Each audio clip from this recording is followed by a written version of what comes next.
then marks of chemistry, sorry, CHEM.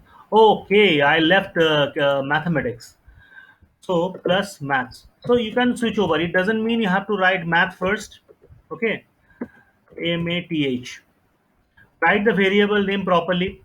For example, let me show you. I'm just omitting this H. So what happened? Physics plus chemistry plus math.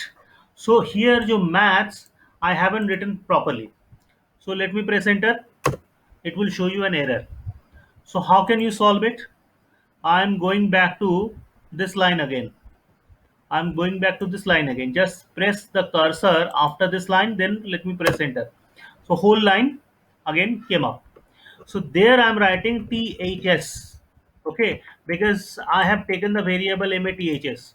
So there you have to, here you also have to take MATHS. Then let me press enter. Now it didn't show anything. Now you have to print, PRINT, print. Then the total will be printed. Total. Okay. Let me press enter. Oh, sorry. The total spelling. Why is it not work? Because I have written here total. But total is calculated under TOT variable. Look at it carefully.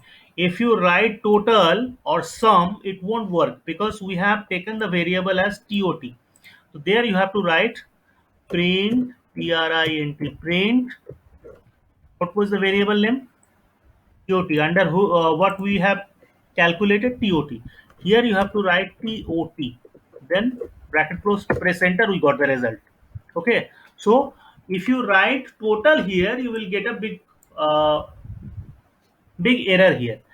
Now, if you write the total in full, TOTAL, total equals to PHY plus CHEM plus maths, MATHS.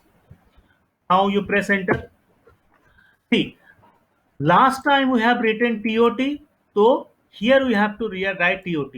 This time we have written total, so we can write total here. Sorry, print, PRINT, print. Now we can write total, TOTL. Why? Why I am writing total here in full? Because I have mentioned here total in full. Okay, let me press enter. 72. So variable name should be same. Here if you write total, here also you have to write total. Here if you return to TOT, here you have to mention TOT. So variable names should be same. Okay. Similarly, you can find out average AVG. So variable name I have taken AVG equals to total divided by 3. So that is the average. Now let me print it. PRINT, print AVG. Then bracket close, press enter. So your average is 20.24.0. Okay. Thank you.